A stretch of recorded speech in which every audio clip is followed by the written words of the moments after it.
बिस्मिल्लाहिर्रहमानिर्रहीम। अज़ीज़ तलबा अस्सलामु अलैकुम वरहमतुल्लाहि वबरकातुहू। बेटा हमने अपनी एक्सरसाइज 1.1 के साथ साथ हमने पढ़ा था मैट्रिसेस को। हमने पढ़ा था किसी भी मैट्रिक्स का हम ऑर्डर कैसे फाइंड करते हैं, और फिर हमने देखा था कि हम इक्वल मैट्रिसेस को किस तरह रिप्रेजेंट करते हैं। अगर कोई से दो मैट्रिसेस आपस में इक्वल हों तो हम उनकी जो कॉरस्पॉन्डिंग एलिमेंट्स होते हैं उनको हम कंपेयर कैसे करते हैं, और कंपेयर करने के बाद हम अननोन्स की वैल्यूज़ को कैसे फाइंड करते हैं।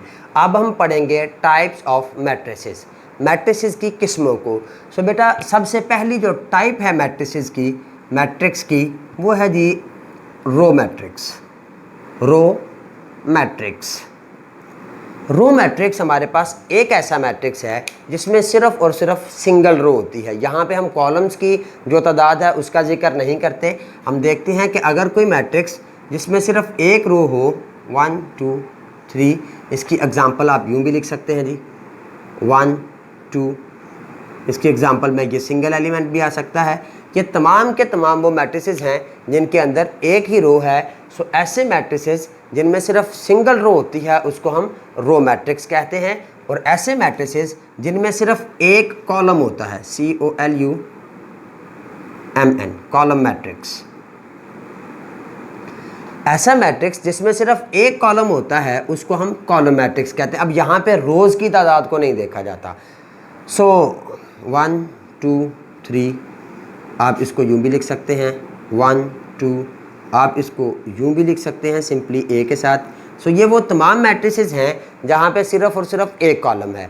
सो अगर किसी मैट्रिक्स में सिर्फ एक रो होती है तो उसको हम रो मैट्रिक्स कहते हैं। अगर किसी मैट्रिक्स में सिर्फ एक कॉलम होता है तो ऐसे मैट्रिक्स को हम कॉलम मैट्रिक्स कहते हैं। फिर उसके बाद आता है बेटा रेक्टेंगुलर मैट्रिक्स। रेक्टेंगुलर मैट्रिक्स, अगर किसी मैट्रिक्स के अंदर नंबर ऑफ रोज़ और नंबर ऑफ कॉलम्स आपस में बराबर ना हो तो ऐसे मैट्रिक्स को हम रेक्टेंगुलर मैट्रिक्स कहते हैं।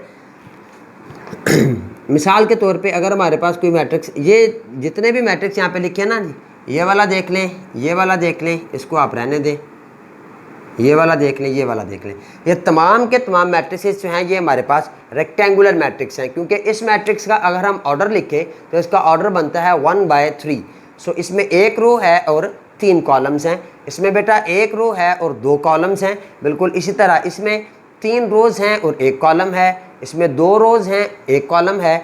अगर किसी भी मैट्रिक्स के अंदर number of rows and number of columns अगर बराबर ना हो तो ऐसे मैट्रिक्स को हम रेक्टेंगुलर मैट्रिक्स कहते हैं।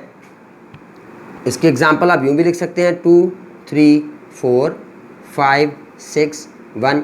ये हमारे पास एक रेक्टेंगुलर मैट्रिक्स है क्योंकि इसका ऑर्डर बनता है 2/3। सो इसमें नंबर ऑफ़ रोज़ 2 हैं और इस पर नंबर ऑफ़ कॉलम्स जो हैं वो 3 हैं। सो अगर किसी मैट्रिक्स के अंदर number of rows and number of columns अगर आपस में बराबर ना हो तो ऐसे मैट्रिक्स को हम रेक्टेंगुलर मैट्रिक्स कहते हैं। उसके बाद आता है हमारे पास स्क्वायर मैट्रिक्स। स्क्वायर मैट्रिक्स एक ऐसा मैट्रिक्स है जिसके अंदर number of rows and number of columns आपस में बराबर होते हैं। ऐसा मैट्रिक्स जिसमें नंबर ऑफ़ रोज़ और नंबर ऑफ़ कॉलम्स आपस में बराबर हों, ऐसे मैट्रिक्स को हम स्क्वायर मैट्रिक्स कहते हैं। मिसाल के तौर पे आप इसी ए को देख लें।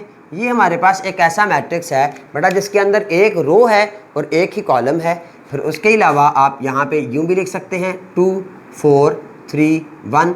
ये भी हमारे पास एक ऐसा मैट्रिक्स है जिसमें नंबर ऑफ़ रोज़ 2 हैं और नंबर ऑफ़ कॉलम्स भी 2 हैं। सो ये हमारे पास एक स्क्वायर मैट्रिक्स है। अब इनके जो ऑर्डर हैं, इसका ऑर्डर 1/1 है, इसका ऑर्डर 2/2 है। आगे अगर हम 3/3 ऑर्डर में लिखेंगे तो मतलब उसमें 3 रोज़ और 3 कॉलम्स हो जाएंगे। सो ऐसे कॉलम, ऐसे मैट्रिसेस जहाँ पे नंबर ऑफ़ रोज़ और नंबर ऑफ़ कॉलम्स आपस में बराबर हों, ऐसे मैट्रिसेस को हम स्क्वायर मैट्रिक्स कहते हैं। पांचवी किस्म है हमारे पास मैट्रिसेस की नल मैट्रिक्स और ज़ीरो मैट्रिक्स। नल मैट्रिक्स और ज़ीरो मैट्रिक्स। तो बेटा कोई भी मैट्रिक्स, अब उसका ऑर्डर कुछ भी हो सकता है, वो रेक्टेंगुलर हो सकता है, वो स्क्वायर हो सकता है, वो रो मैट्रिक्स हो सकता है, वो कॉलम मैट्रिक्स हो सकता है। कोई भी ऐसा मैट्रिक्स जिसका हर एलिमेंट ज़ीरो हो, जिसका हर एलिमेंट ज़ीरो हो, ऐसे मैट्रिक्स को हम नल मैट्रिक्स या ज़ीरो मैट्रिक्स कहते हैं। इसका ऑर्डर कुछ भी हो सकता है, ठीक है जी। ऐसा मैट्रिक्स जिसके अंदर ज़ीरो के अलावा दूसरा कोई एलिमेंट ना हो, ऐसे मैट्रिक्स को हम नल मैट्रिक्स या ज़ीरो मैट्रिक्स कहते हैं। और दूसरे नंबरों में याद रखिए बेटा, इसी नल या ज़ीरो मैट्रिक्स को हम एडिटिव आइडेंटिटी भी कहते हैं। Additive identity, additive identity matrix, ठीक है जी। एडिटिव आइडेंटिटी मैट्रिक्स, हम नल मैट्रिक्स को या ज़ीरो मैट्रिक्स को एडिटिव आइडेंटिटी भी। इसके बाद है जी हमारे पास diagonal matrix, DIGONAL, diagonal matrix.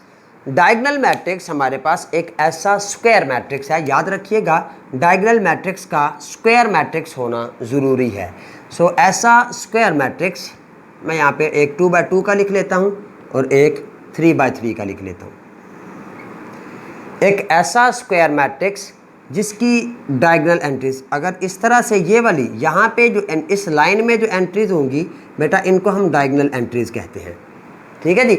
ऐसा स्क्वायर मैट्रिक्स जिसकी डायगोनल एंट्रीज नॉन ज़ीरो हो, या कम से कम एक डायगोनल एंट्री ज़रूर नॉन ज़ीरो होनी चाहिए। कम से कम एक डायगोनल एंट्री जो है ये नॉन ज़ीरो ज़रूर होनी चाहिए, मतलब ज़ीरो के अलावा कोई भी नंबर होना चाहिए। ये तमाम के तमाम नंबर्स, मिसाल के तौर पे 1 0 0 2, ये हमारे पास एक मैट्रिक्स है जिसकी डायगोनल एंट्रीज नॉन ज़ीरो हैं।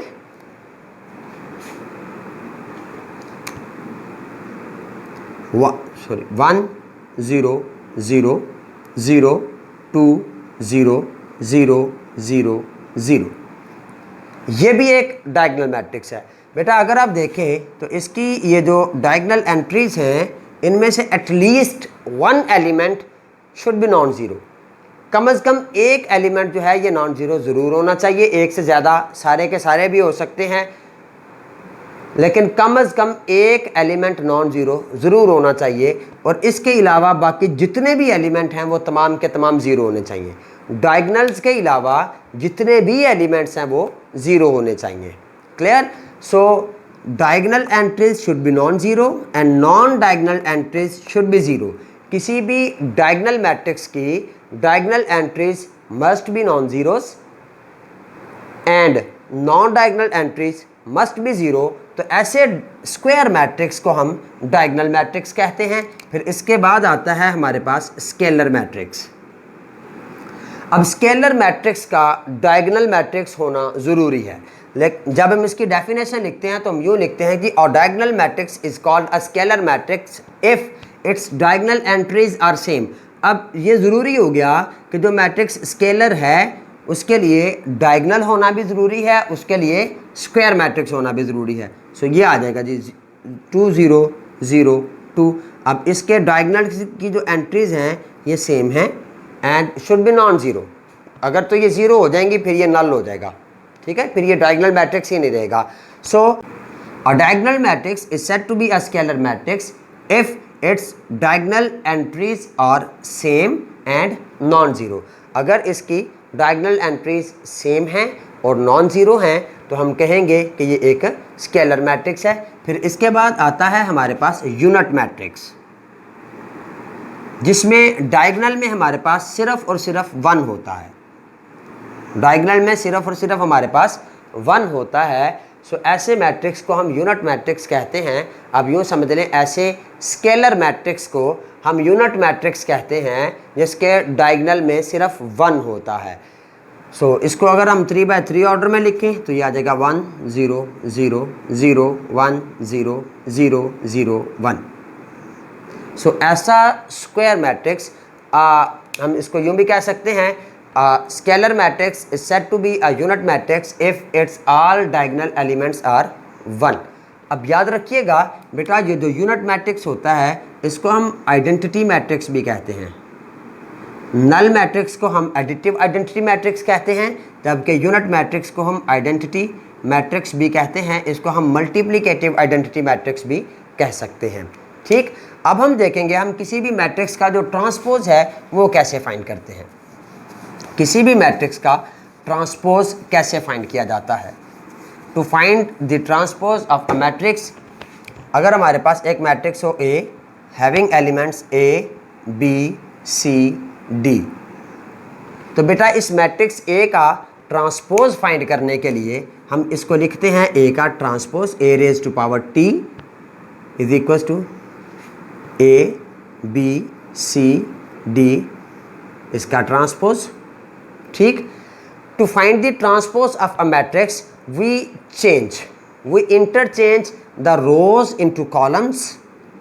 हम रोज को कॉलम्स में, ये जो पहली रो थी इसको पहले कॉलम में तब्दील कर दिया, एंड जो सेकंड रो थी इसको सेकंड कॉलम में तब्दील कर दें, तो ये हमारे पास इस मैट्रिक्स का ट्रांसपोज आ जाता है। मिसाल के तौर पे अगर मैं यहाँ पे कोई बड़ा मैट्रिक्स लिखता हूँ, फॉर एग्जांपल अगर मेरे पास ये मैट्रिक्स बी है जिसके एलिमेंट्स हैं 1 2 3 4 5 एंड 6, तो इस मैट्रिक्स का जब हम ट्रांसपोज फाइंड करेंगे तो हम लिखेंगे इसको 1 2 3 4 5 6, इसका ट्रांसपोज ये आ जाएगा बेटे 1 2 3 4 5 एंड 6, ये ट्रांसपोज आएगा। सो हम कॉलम्स को रोज़ में या रोज़ को कॉलम्स में चेंज कर देते हैं, तो ये हमारे पास किसी भी मैट्रिक्स का ट्रांसपोज फाइंड करने का तरीका होता है। फिर हम देखते हैं नेगेटिव ऑफ अ मैट्रिक्स या additive inverse of a matrix क्या होता है।